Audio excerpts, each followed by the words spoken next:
Alrighty. You guys ready to get started? Ready. Yes. What are we learning today, y'all? What are we learning today? The $1 million business model. Yes, the $1 million business model. Yay. Alright. I'm excited. You know, for some of you, you're already on track to do this year, right? And then for some other of you, you're gonna be on that track pretty soon, right? So that's pretty exciting. So today I'm gonna go through the $1 million business model, basically how you can scale, how you can go from 0 to $1 million, or from 100,000 to $1 million, and what would it take to scale that, right? We're going to be talking about the model and more specifically a lot about marketing, because one of the things that most of you are focusing in right now is absentee owners list is what you're focusing in on. And a couple of things that's been changing with that. Number one, the market's changing a lot, and number two,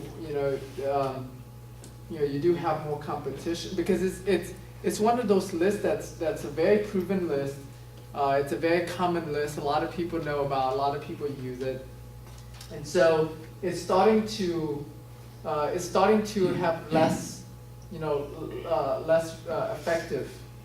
Becoming less effective now, and so you want to learn how to venture out beyond that, and we're gonna touch into that and how to go beyond what even the same list, like how to go beyond what your competitors do.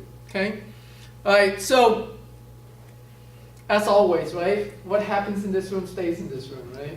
Yeah. With the exception of the rest of your colleagues that couldn't be here today. So basically, the goal, and I'm just using this as a sort of as a baseline here, right? Or as a starting point, or somewhere a goal for us to have $1 million.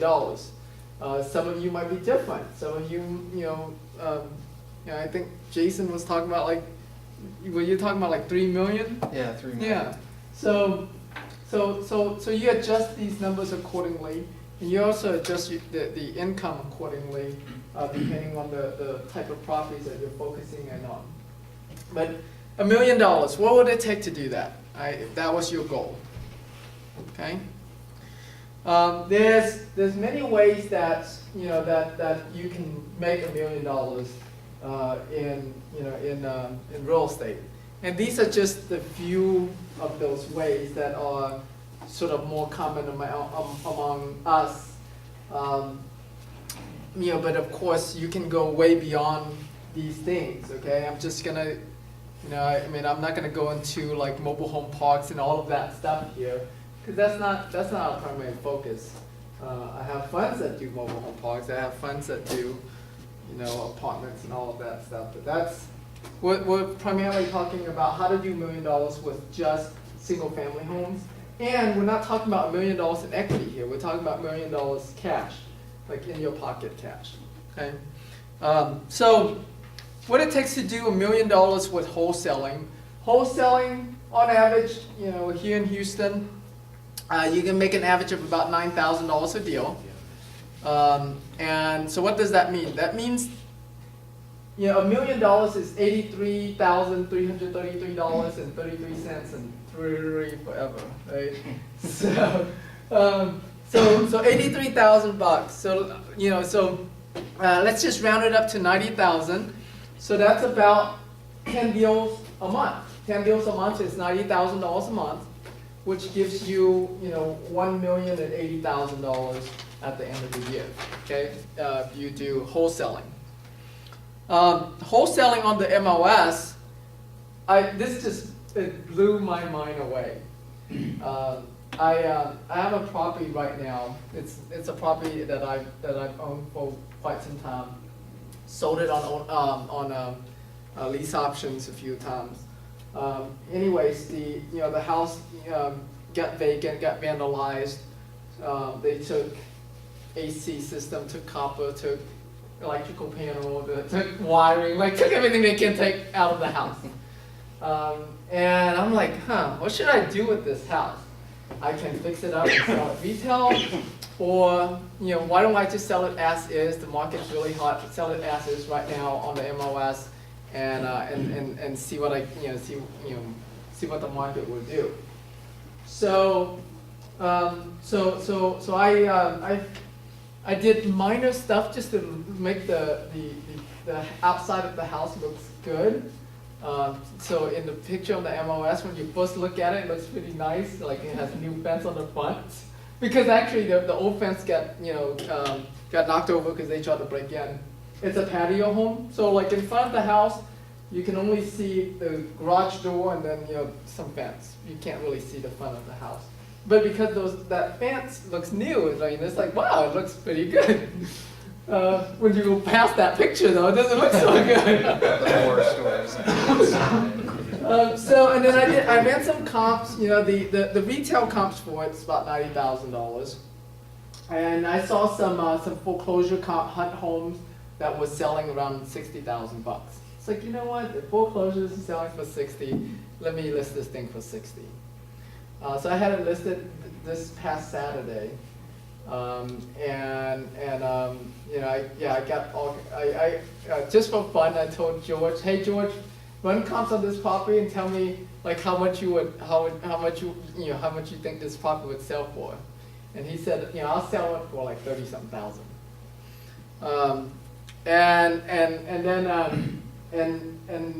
So I listed for 60,000. We got a couple of offers over the weekend. Weekends are kind of slow. Yesterday and today we got, I don't know, another 5-6 offers or something like that. Lots of cash offers, several at 45,000. Net worth came at 56,000.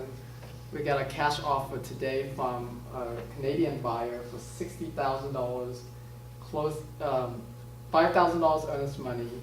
Closing 1 week. Buyers pays all closing costs. Wow.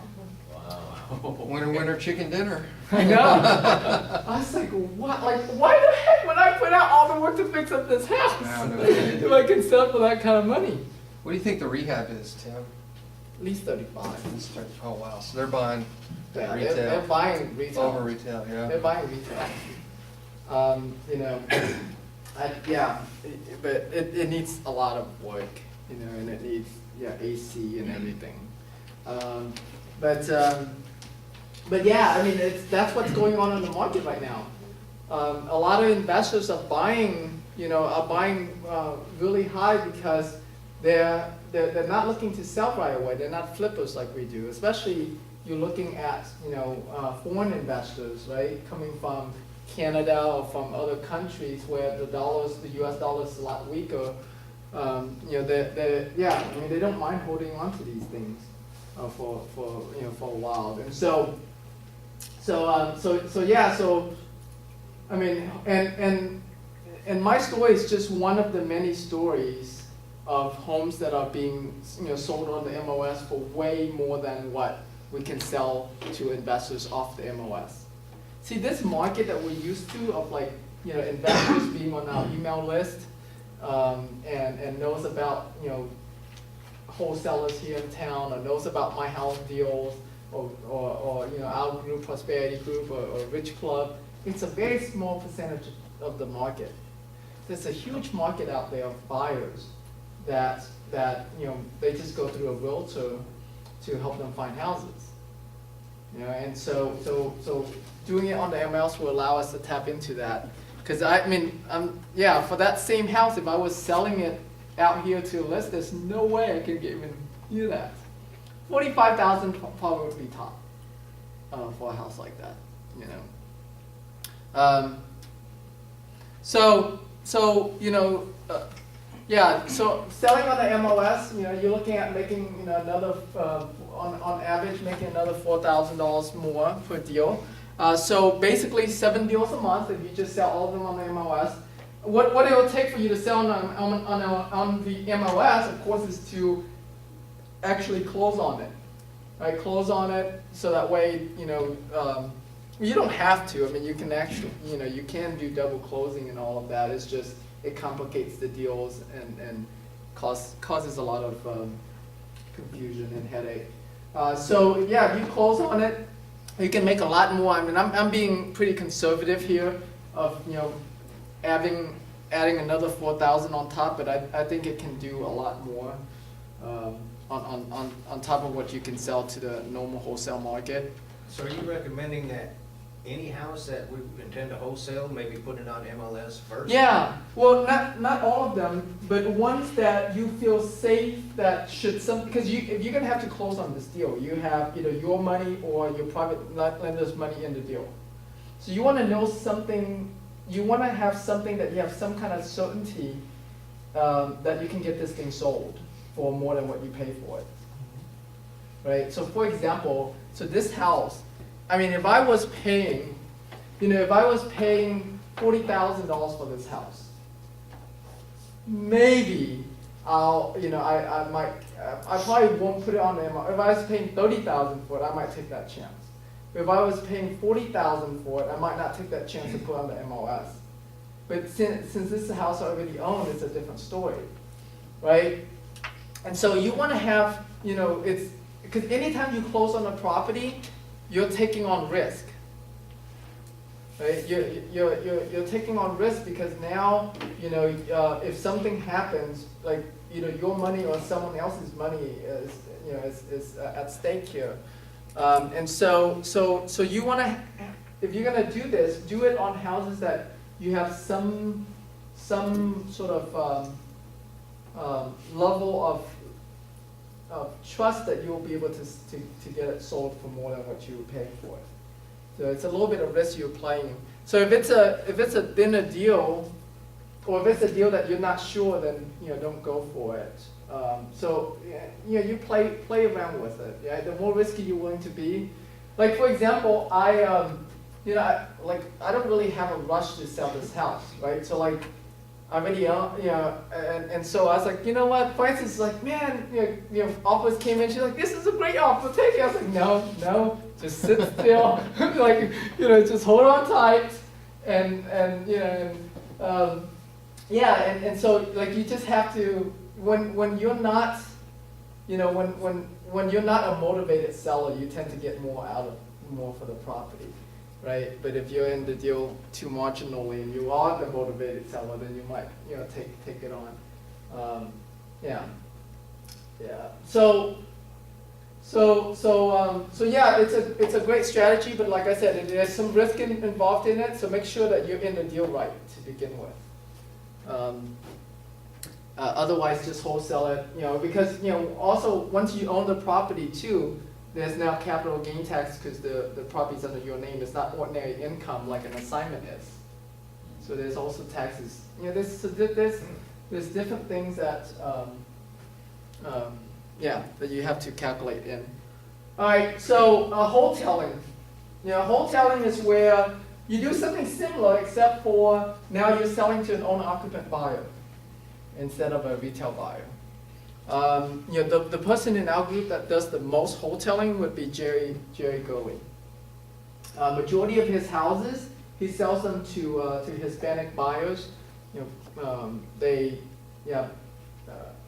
either offer him cash, like he'll buy it for $5,000-$10,000, sell it for $35,000 cash or something, or maybe even $20,000, sell it for $35,000 cash, or if he sells it on a financing, he'll sell it for more, like $45,000-$50,000 on the financing.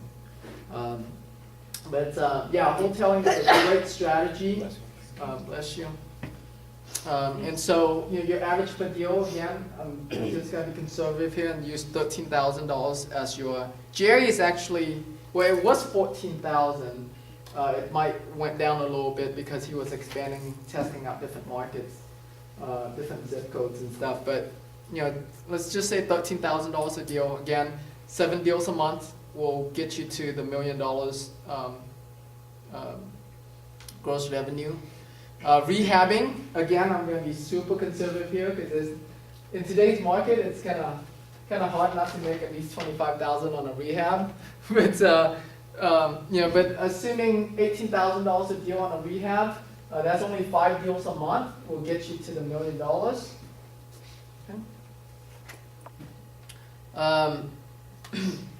Landlording, right? Now, if you like, you know what, I just want to buy and hold, you know, assuming you can capture $20,000 in equity a deal, you know, that's 4 point, and you're not looking for cash, you're just looking to grow your net worth.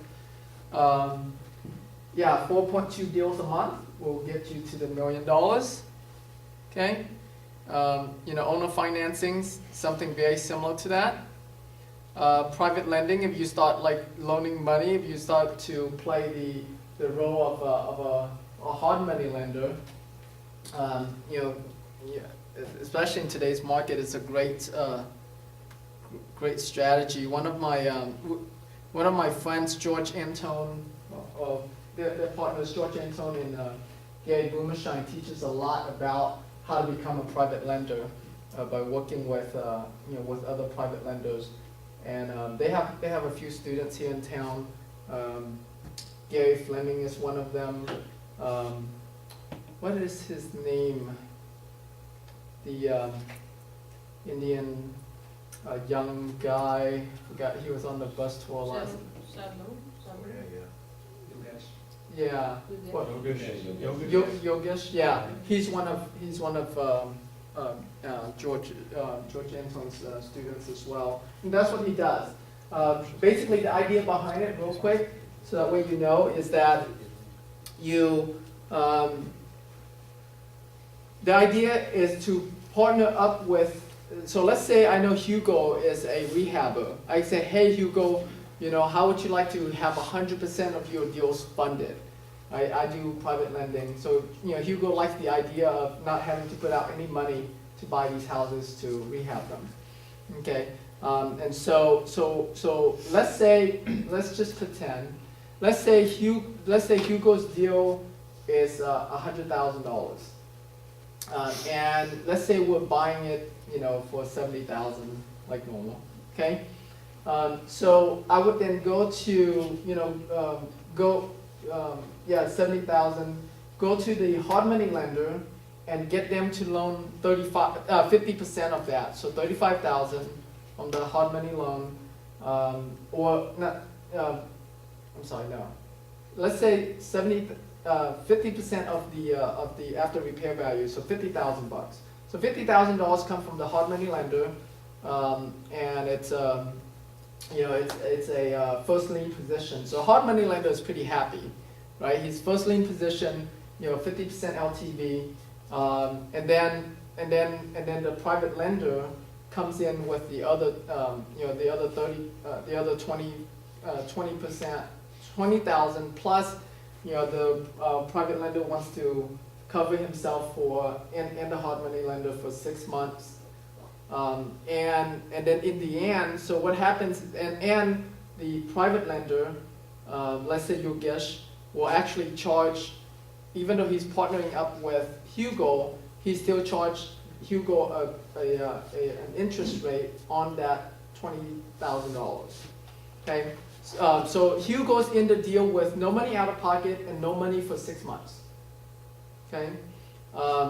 So if Hugo can, you know, get the house sold within 6 months, he's in a pretty good position. But in the end, what happens is that he's going to split the profit with me 50-50. So let's say he made 20 grand on the deal, he gets 10 grand, I get 10 grand, plus on top of the 10 grand is I get a percentage for my some interest for the $20,000 or $25,000 I put into it. And the hard money lenders still, you know, get their share. I don't know if you guys following this or not, right? So you're paying the the private lender, are paying the hard money lender their interest For 6 months. per month? Yeah, but it all comes out of the profit of the deal, so it rolls into the loan. Correct, but the hard money lender's gonna want their check each month or not? Yeah, they can, but I'm gonna pay them 6 months. I'm gonna hold the money, right? Because I'm already pre-loaned the money to you, so I'll pay them every month for 6 months. Gotcha. So that's you know, so that's an example of of how the transaction works. What happens really behind the scene is that me as a private lender don't even put out any money. So I find another private lender to put out that 20,000 bucks. And that private, and so in the end, I make 10 grand from Hugo. That private lender gets paid for his second lien. The way like Yogesh and Gary Fleming does it is that I get 25% of the, so Hugo gets 50% of the deal. Yogesh will get 25% of the deal. The private lender will get 25% of the deal plus, an interest on his money. And the hard money lender still get his interest like normal, right?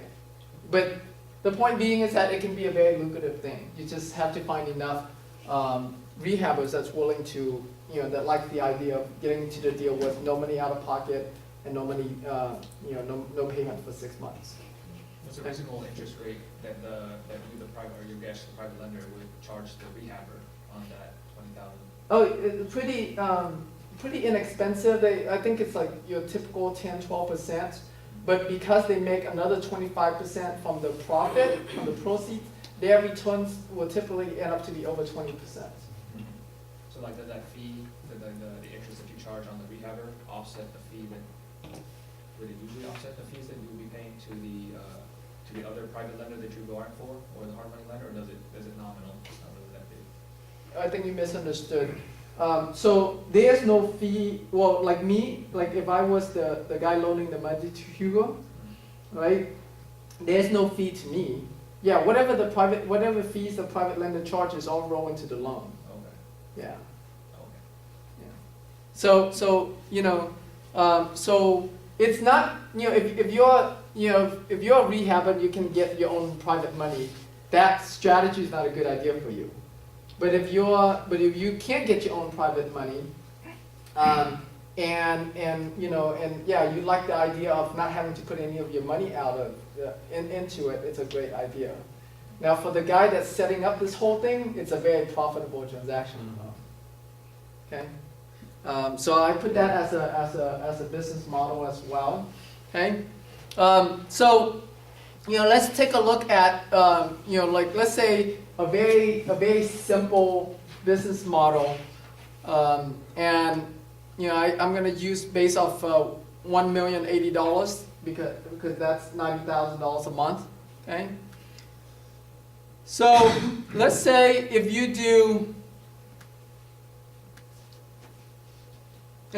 only gonna do wholesaling and rehabbing, let's say you're not gonna get into the wholesaling, you're not getting into the wholesaling on the MOS, you're just doing wholesaling and rehabbing, you're looking at 6 deals a month in wholesaling and 2 deals a month in rehabbing. That's it to make you $1 million. See, when you break it down like this, doesn't that look a lot more doable? Right?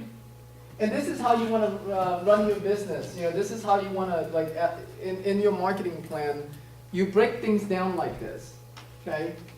And when you break, and I'm only going based on on average per month. You can even scale this up. So let's say if you, just for the sake of simplicity, this is 8 deals per month. 8 times 12 is 96, right? You can do a scale-up system so that way you don't, you can start out with doing 96. Let's say you're going to double your business every quarter, right? So you're going to track your business per quarter. So that means 96 deals is the total number of deals that you need to do by the end of the year. So that means that quarter 4, you need to do, what's half of 96? 54? 50, 48. 48? Okay. So that means, in quarter 4, you have to do 48 deals. That means that in quarter 3, you have to do 24 deals. In quarter 2, you have to do 12 deals. In quarter 1, you just have to do 6 deals. Right? And your goal is to double your business every quarter, to ramp yourself up for that. Okay?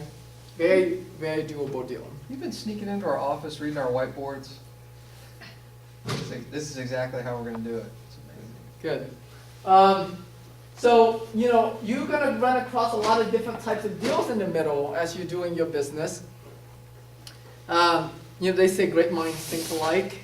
It's like that. There you go, I like that.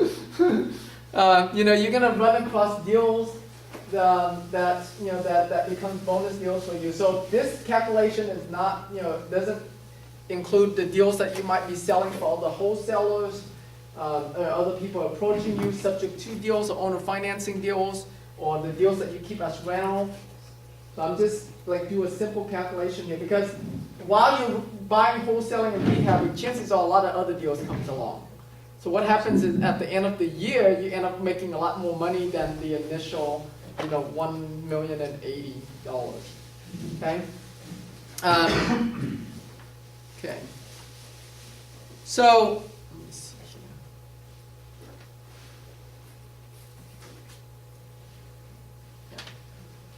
here. All right.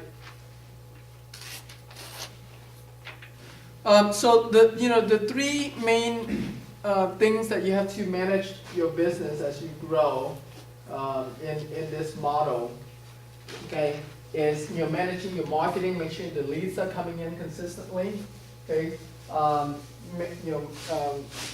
it's just a system for your marketing, a system for your management, managing your people, okay, and that that expands into everything from how the lead flows to getting the property negotiated, selling it, and then either manage the rehab or the rental if you get into the rehabbing business, okay? And then also your job, especially starting out, there's this.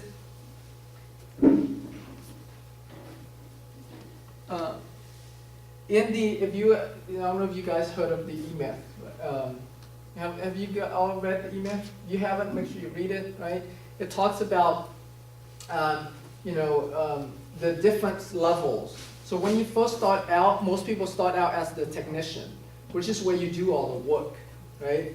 And then you upgrade yourself or you promote yourself into the management role, which is where you manage things. Right? So a lot of time that could be like, the CEO of the company, right? That's all part of management. And then the step beyond that is move yourself into the business owner role. And business owner role is that you have managers, you have people doing things. And, you just own the business while everyone else does the work. So in the beginning, you're gonna do all three of these things. You're gonna do the marketing, you're gonna do the management, you're gonna raise private money.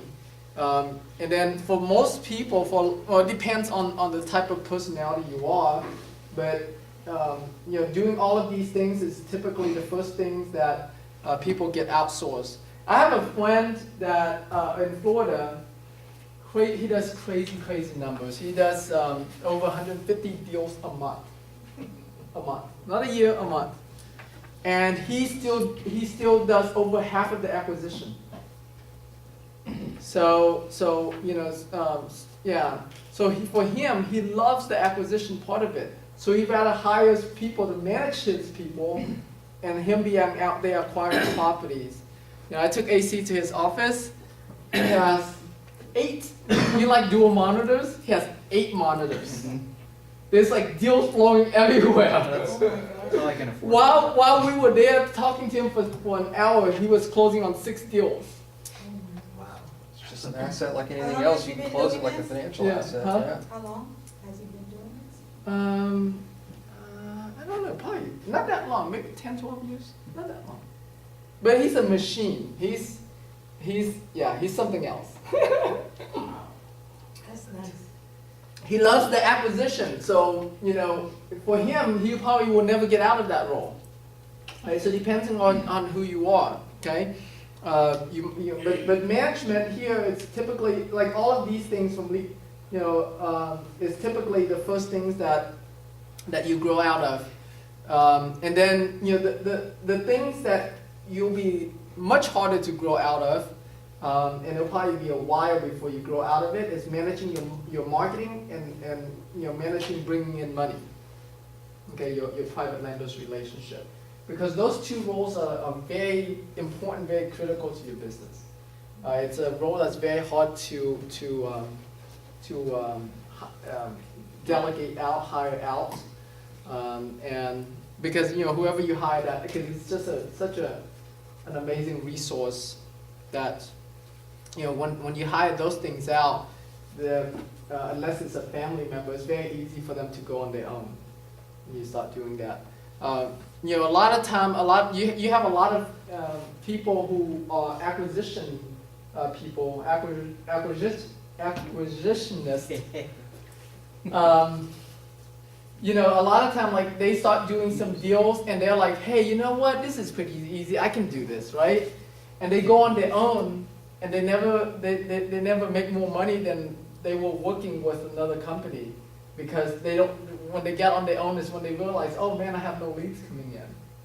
They don't realize the marketing engine behind that job. A lot of my acquisition people left, and they don't last very long in the business because they don't know how to generate the leads like I do, and they don't realize that like the investment, because they think, a lot of investors think like a lead is, I'm supposed to find a lead somewhere and I convert that into a deal. They don't realize that you have to invest in those leads just like you invest in anything. You have to invest X dollars of marketing into those leads to convert them into deals. And most people don't have that kind of mindset or that kind of risk tolerance level to do that. Okay? All right.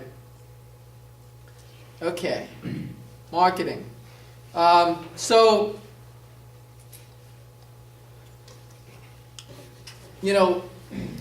If you ask, and this has been the case for a long time, it's adjusted a little bit, but it's pretty much this very similar story now. But here in Houston, our cost per deal, if you look at taking all the investors in Houston, your average cost per deal is $1,500 a deal. $1,500 a deal. And so what that means is that if you want to do 8 deals, $1,500 a deal. Let me see how many. Yeah. 12. Yeah.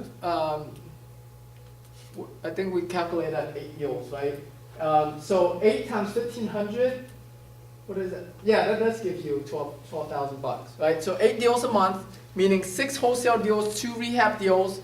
You're looking at to spend $12,000 a month on average for marketing, which totals up to be about $144,000 a year, which is about 13% of your gross income, which is a little bit higher than what the 10% that you were calculating at.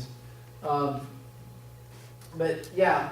And so that just gives you, that gives you sort of an idea of how this thing works. Okay. So as the market heat up even more here, your cost per deal is going to increase, right? Because buyers know that they have more options. They can sell. I mean, sellers knows that they can sell pretty high. And then you have more investors coming into the market. Pretty soon the media is going to be all over, say, Houston is an amazing real estate market, and then you're going to start hearing your cousin or your uncle from nowhere coming in wanting to invest in real estate. That's exactly what happened in 2006. Like everybody wanted to get in. So in that kind of market, your cost per deal is going to increase. Okay. But even at $2,000 a deal, you're looking at to spend $16,000 a month in marketing, and which is about $192,000 a year, which is about 18% of your earnings you're going to reinvest into marketing. Okay. Now these numbers are very conservative. The good thing about these numbers is that they're very conservative numbers. And they're very good numbers to go based on. So that way, if you do better than this, like a lot of people in our group are at about $500 a deal. Okay? So, if you're doing $500 a deal, then you just have more, more deals than what I'm estimating here, but in the end, you end up making more, right? And yeah, so basically, this is what I did to scale up my, my business. Is I was like, okay, well, I already know, like, the $1 million, how I, like when I got into real estate investing, my goal is, I got in 02, so that means I was 27 at that time. I said, all right, my goal is to make $1 million by the time I hit 30. Right, so I had 3 years to do it. So I got in 02. 04 was when I ramped up this marketing, and I was spending $15,000 a month in marketing using this exact formula. Okay, yeah, and I don't remember what I did in 03. But I mean, yeah, in 03, I think it was like under 500,000. And in 04, it jumped to over $2.2 million, just because I scaled up this model. So yeah, so it's a it's a very scalable model, especially when you start to know, like, okay, well, what are all of the marketing that I can do to get there? Okay, we're gonna talk a lot about direct mail today, because right now, still direct mail is a great, it's cheap. When I was doing TVs and stuff, some of my TV, I mean, I was willing to have my cost per deal to be, $3,000 is sort of Threshold? my threshold. Yeah, I said, okay, if it's 3,000 or more, then I'm going to drop that marketing. If it's less than 3,000, then I'll continue to do it. So I was willing to spend more money than that $1,500. Yeah, so I, $3,000. So I had marketing that cost anywhere from free to 500 to 1,000 to 2,000, and then when TV start to be get close to 3,000 was when I drop it. When I first started doing TV, hardly anyone in town was doing it. Even the homevestors, I think I had more ads than they did on TV. But then they got more franchise came in, and then they were spending a lot, so I cut out of that. So so what I did, basically for me, what I did was I had $15,000 to spend. The way I calculated it was $1,500 a deal. I want to do 10 deals a month, which is 100, which would give me $1.2 million at the end, right? Based on $10,000 a deal was my average profit per wholesale deal back then. And so what I did was I had 5,000 in direct mail, 5,000 in internet marketing, and 5,000 in TV ads. Was how I was distributing it. But I'm going to assume that you're just going to do direct mail and internet pay-per-click for now. So with the $12,000 budget, you can do $6,000 a month in postcards, which is about $15,000. 15,000 postcards a month. I just did a rough calculation there. Oops, let me not go into that yet. Yeah, same, yeah, and then another, you can do another $6,000 a month in pay-per-click.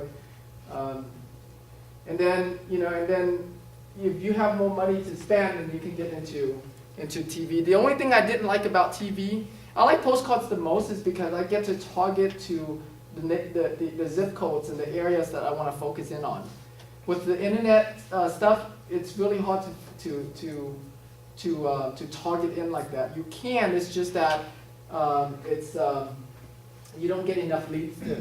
So with the internet, you start to get leads all over town. And then with TV, it's even worse.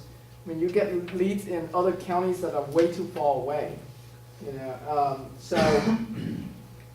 So yeah, so get into TV when you Like what I did was, I started selling leads to agents too. So whatever leads that I couldn't do, I sold them to a company called Home Game, who then resells them to realtors.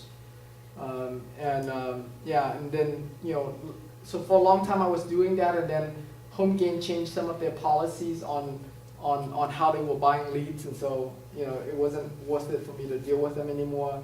I bought a Remax, my wife and I bought a Remax franchise. She became a broker, and that's a very different business. That business is all about recruiting agents. It has nothing to do with real estate. As a Remax broker. It's all about team building.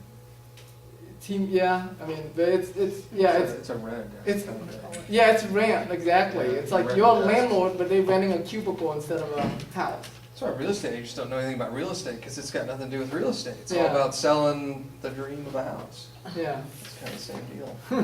It's a very different business. I didn't like it. Sold it for a loss. It's funny because a couple networking ago, the guy who I sold it to was here. It's like, Tim, I haven't seen you. It's so funny. Did you ask him how's his business going? I don't think he did anything with I don't Oh, think wow.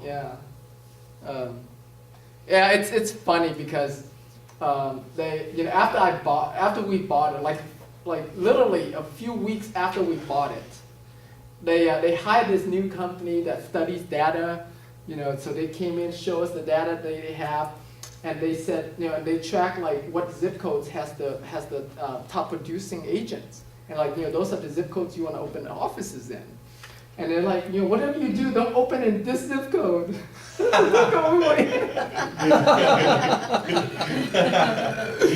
Oops.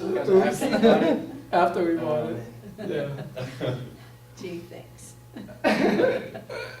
Well, glad you can laugh about it now. Yeah. All right, so cool. So we're not gonna go into the internet stuff today. We probably will, in the near future here. For today we're gonna focus primarily on the different mailing lists that you can do. I don't know. I haven't count how many different lists here. You guys can count, but let's just go through it real quick. The rule of thumb when it comes to mailing lists, generally speaking, there's only two types of pieces that you're gonna mail to them. It's either the postcards that you normally are used to, or the yellow letters, which you also heard about. Those two are very effective, so you can use them. Sometimes I'll get into other type of marketing as well, and I'll explain that in a little bit. But generally speaking, those are the two things, okay? And then how you decide between whether to send out a postcard or a yellow letter or a check or something else is how big that list is. So the bigger the list, then you can afford to go wide with it with a lot of postcards. But when you have a small list, you have a lot less people to mail after, so you want to attack them from different media. You mail them a postcard, you mail them a letter, you mail them a check, you mail them. They call it a express envelope. You know how that FedEx looking envelope, except for it's not FedEx or UPS. It's big like that. It looks like that, but it's you mail it like normal mail. And so if it's a small list, you want to go deep. If it's a bigger list, you go wide, which is do postcards. Okay. So absentee list is is one that you're all familiar with. These are people who don't live at the house, typically landlords or inheritance. They inherited the house. We like properties that are built in 1990 and older because it needs more maintenance. Okay. That the mortgage is 15 years or more. Okay. That tells us they have equity. Okay. Excuse me. If you- Will you be sending the mind map to us or not? For extra fee. Okay. Yeah.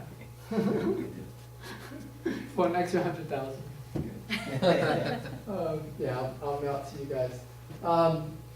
Yeah, so, 15 years or more mortgage. If it's a very big list, you can even go 20 years or more, but I typically, I go 15 years or more. I know AC goes 20 years or more, or 20 years and older. So, depends on how much targeted you want to get in. Out-of-state owners, very similar to absentee owners. The difference is that they don't live here in Texas. They live in another state. So the further away they are, chances are they can't manage the property. Because if they live, if they're here in Houston and live on the north side, they can still go and manage it themselves, right? But if they live out of state, they have a property manager, or if they're trying to manage it themselves, chances are the property is not very well managed. So the out-of-state owners is a much smaller list.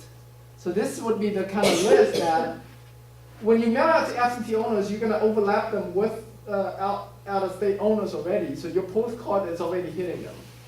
And so you want to follow up additionally on top of your postcards is send them yellow letters as well. Okay. So now you're going more targeted into them. Estate, and when I say steward title, it means that's where you can get it. Okay. So from the steward title link that we have, you're already able to get those kind of lists.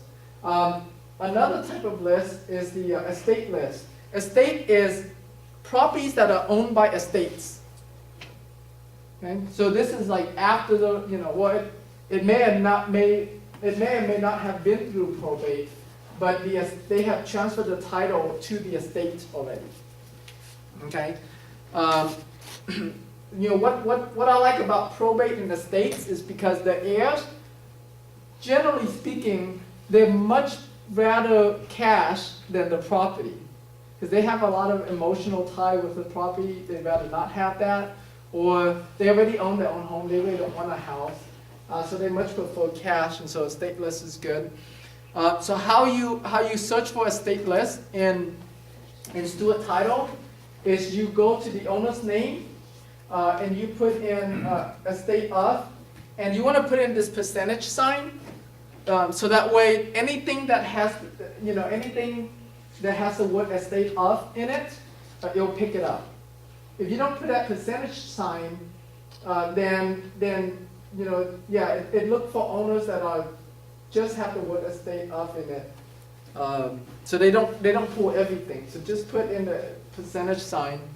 And also, sometimes it's written, the full thing is written out estate of, and sometimes it's just written as EST of. Okay, the abbreviation of estate. Yes. So, yeah. Is this pretty cool? You don't have to put in the quotes like I did. I just put in the quotes. You know what? Let me take the quotes off, so that way it doesn't confuse you. Yeah. Okay, so you go to owner's name, you put in estate of. Again, when you're doing estate, you don't have to worry about whether the absentee owners or not absentee owners, out of state or not, it doesn't matter. It's just anything that's in the state, you want to go after it. Okay. Okay.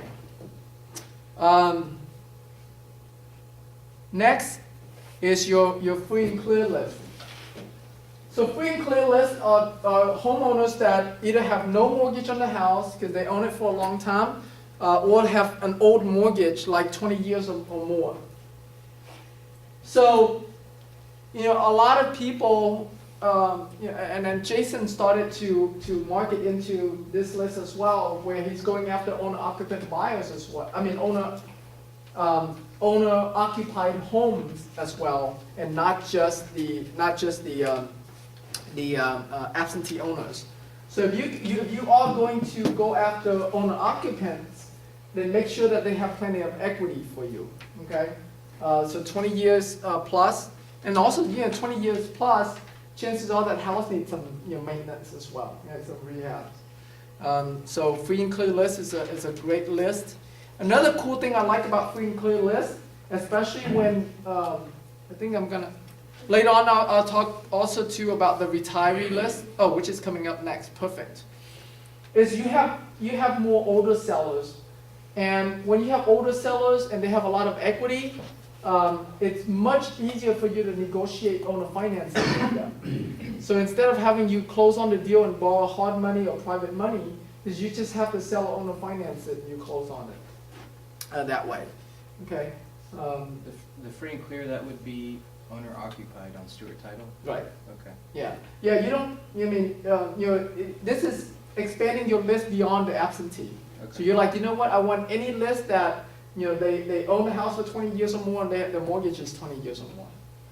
And we want to send them postcards as well? Yeah, because that's a big list. And the It's a estate huge as well? list. Yeah, it's a big list.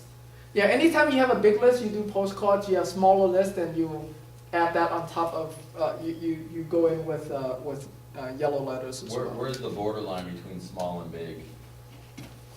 Your marketing budget. 2,000 people? No. Big list is when you have like tens of thousands. Small list is typically a few thousand or less. Okay.